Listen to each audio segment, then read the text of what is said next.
That's hitting the spot. Guys, my favorite videos are the videos that I get that quick knowledge. It's something that is hard hitting and impactful, and it's gonna make me a better person. And this video is just that. I want to give you guys 5 truths that are going to just help you on your elevation journey as a woman in every single category. 5 things that I think are really important to know, and that if I knew years ago, I feel like would have just helped me get to where I wanted to go even faster. And you know, that's the whole point of this channel, is just to elevate you, to make you feel better, to help you grow, to encourage you, to open your mind. So let's get into it.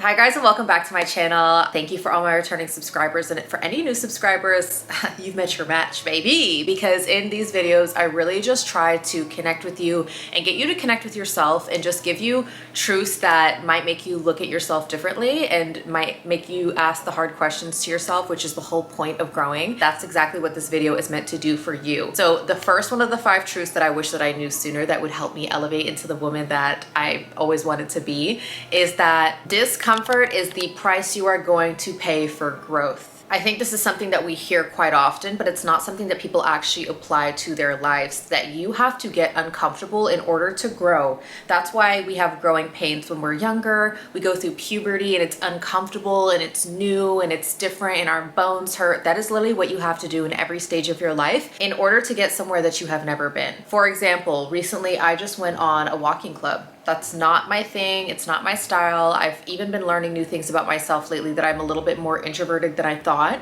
And this was something that was completely out of my comfort zone. Now, I tried to talk myself out of it multiple times, and I ended up going. And on the other side of that discomfort, on the other side of forcing myself to talk to people, even with some of like my chronic fatigue that I deal with, and going there and interacting with people and using that energy, on the other side of that was I conquered. I felt like, wow, I could do this again. I could do this in a different setting. I could do this better. And I go to events all the time. I'm a very social person. However, that specifically was a place where I felt like was very uncomfortable for me, doing something that I really enjoy, but in a setting with people that I don't know. That is exactly what it is. Discomfort is the price that we pay for growth. So now it's like, I feel like I conquered, and I can do it again. That is growth. The same thing applies to whatever you're going through in your life. If you keep telling yourself that you're going to try a new hobby, or you keep telling yourself that you are going to get into a new line of work, but you are scared of being unsure about how it's going to go, you will never overcome that, because you're too worried about being comfortable. You're too worried about knowing everything. Stop thinking that you have to know everything. Stop thinking you have to know everyone. Stop thinking that you have to have a big gaggle of supporters behind you. Be a little bit uncomfortable. Be uncomfortable not knowing. Be uncomfortable being awkward, because on the other side of awkwardness is understanding how to communicate better. So even if you're going to networking events, yeah, it's very uncomfortable to go to networking events. A lot of people feel like, oh, people are just trying to use each other there, or I hate small talk, or whatever it is. On the other side of networking events is making connections that could further your career. On the other side of networking events is practicing your communication skills, so that when you meet a new person that could be beneficial for whatever you're looking to do, you know how to communicate with them. The bottom line is, if you want to grow, but you're so stuck in your place of comfort, whether it's your hometown, whether it's your home, whether it's with your group of friends, you will never grow. You will never grow if you're not willing to take that extra step to push into something that you have been avoiding. So whatever you're avoiding right now, that is your place of discomfort, and that is exactly what you need to do. And number 2, especially for my females out there, time alone is very isolating, but it is in fact the only time that you will truly be able to hear yourself. In our journey through life, there's a lot of things that we need as people. We need time alone, and we also need community. But I feel like people are doing time alone wrong. When you spend time alone, whether that is living by yourself for the first time, whether it is spending a couple hours exploring a new city by yourself, whether it's going to dinner by yourself, people are using this time to distract themselves. And what they're not realizing is that the time alone is when you receive input from your environment, whether that is God that is speaking to you. That's the only time you can hear him, is when you are quiet, when you are alone, when you are in tune with yourself, or inputs from things in the universe, whether that is, you know, that your intuition telling you that job that you applied for, do you actually want it, or where do you want to move, or how do you want to transition in life. You cannot hear that if you have a ton of distractions and you are consistently receiving input. So people who live alone. They tend to spend a lot of time watching TV, being on the phone, distracting themselves, when God is literally putting this period in your life for you to just get so real with yourself, for you to hear all the information that you need to hear about yourself so that you can expedite your change in life, you can expedite your growth in life,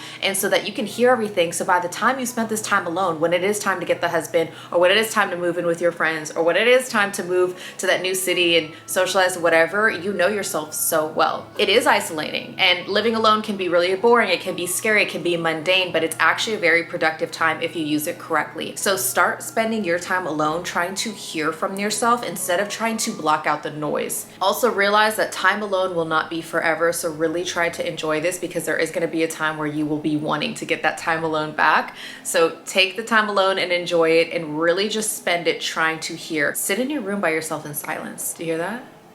That's silence. And what comes when you can hear silence? You can hear from God. You can get clear answers from different things, and it's a practice, but time alone is going to benefit you if you use it correctly. Number 3, and I wish someone told me this sooner, is stop buying into every single fashion trend. Stop it. If you're thinking about buying some kind of crazy, trendy bodycon outfit right now, I'm gonna stop you in your tracks. The biggest thing that I should have done for myself when I started buying clothes is investing in quality staple pieces. And I know this does not sound fun, I know it does not seem trendy, but the biggest waste of money and the biggest waste of space is having a closet full of very trendy outfits that you wore once, are made of polyester, stink when you go to the club, and that you'll never wear again. So you end up having a closet full of stuff, and then you wake up every day and you're like, I have nothing to wear. Instead, if you invested in a really good pair of jeans and a really good cotton top and a bunch of different blazers, and then you got staple pieces, you would have a ton of different outfits to wear a ton of different ways for every kind of setting, for every kind of environment. And you would look in your closet and you would say, I actually have stuff to wear, and your closet would be full of things. Now, I don't think that you have to avoid trends full stop. I think trends are nice, especially if you're going like on a vacation or something and you want that really special outfit. Sure, buy into the trend. But stacking your closet full of trendy and cheap pieces of clothing will come back and bite you in the butt. Take it from me personally, if you're someone who is growing their wardrobe right now, get staple items, make sure they are high quality, and make sure you're not just buying every trendy outfit. And I'm talking about purses, I'm talking about shoes. Purses is a big one. Be careful with the trendy purses, because then you're spending thousands of dollars on a bag that's gonna go out of style. And they do this, it's consumerism. It's consumerism, it's capitalism. Like, there shouldn't be that you're having to buy a new bag every single fall. You should have a bag that's really great quality, that's really beautiful, and that's really timeless. Like, think about it. I wish someone had told me that sooner. Number 4, this is for my ladies, because I really want you to take back your power, but stop reacting to every single thing. And not even stop reacting, stop overreacting to every single thing, because once you overreact, you lose your power. Have you ever seen two people arguing and one person is communicating their needs calmly, whether they are right or wrong, and then the other person escalates and gets irate? From an outside perspective, you're looking at the person who is escalating like, you're ignorant, you're probably wrong, despite the fact whether they might be wrong or not. Once you overreact, you are instantly giving away your power. Now, it sucks. It does suck sometimes to not be able to show your full spectrum of emotion, but I also feel like it is not healthy to overreact to everything and to be reacting to everything at the same time. Let me give you an example. If you're scrolling through TikTok and you see someone make a video and you disagree with them, and it causes a visceral reaction inside of you, and then you feel in turn you need to go comment on that TikTok, you've lost the plot. Do not be that kind of person. And I don't think anyone watching these videos is that kind of person, but you will never see me commenting anything negative ever in my entire life under someone's post, especially someone with differing opinions. I do not need to have this debate with you online. If it is not affecting my life directly, we do not even need to speak about it. Now, when it comes to overreacting when you're communicating with people, you should never let anyone draw you out of your character. This is way easier said than done, which is why it is a practice, and which is why I'm telling you right now, do not let that man get you out of character. Do not, because he is drawing you out. Do not let your coworker get you out of character, and definitely do not let your boss get you out of character. The best thing that you can do is keep your composure, because not only do you look more educated, do you look more sophisticated, and do you look more sound of mind, but if that person is intentionally trying to draw you out because they understand the power of overreacting,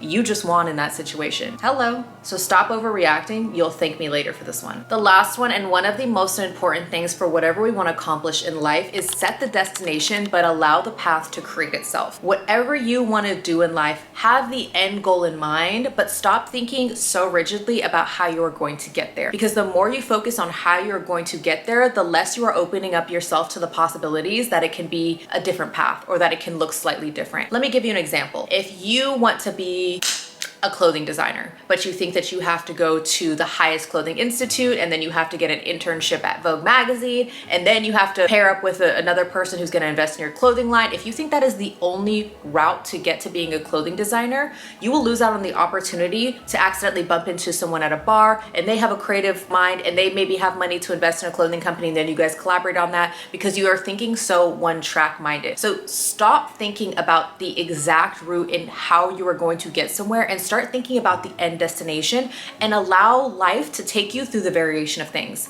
And I was even talking to my sibling about this because there's times in life where maybe the finances are a little bit tougher and you have somewhere that you want to go as far as a career and the finances aren't looking right, so you have to pivot. Maybe that's working in a nightclub, maybe that's working in a bar, maybe that's working in retail. Just because you have to go work retail for 3 months does not mean your dream dies. Matter of fact, I applaud you, because sometimes we have to take pivots because that pivot might actually open that door for whatever that dream is. So stop thinking just because you wanted to do something and the path doesn't look exactly linear, that doesn't mean that you can't end up in that same exact spot. Matter of fact, you might be going a complete different route to that same exact spot that might actually be faster than the route that you were going to take before, whether or not it looks like that in the moment. And also, just never give up on your dreams. If you do want to do something and you do feel like you are taking a route that doesn't necessarily align, then maybe try to realign. Maybe try to do something different. Again, the possibilities are endless for how you get from A to B. I'm sure a lot of people who are now huge podcasters and supposedly experts in their field never thought they would be experts in a field because they didn't necessarily go to school for it. And now we're finding that you don't necessarily have to have a college education to be very well versed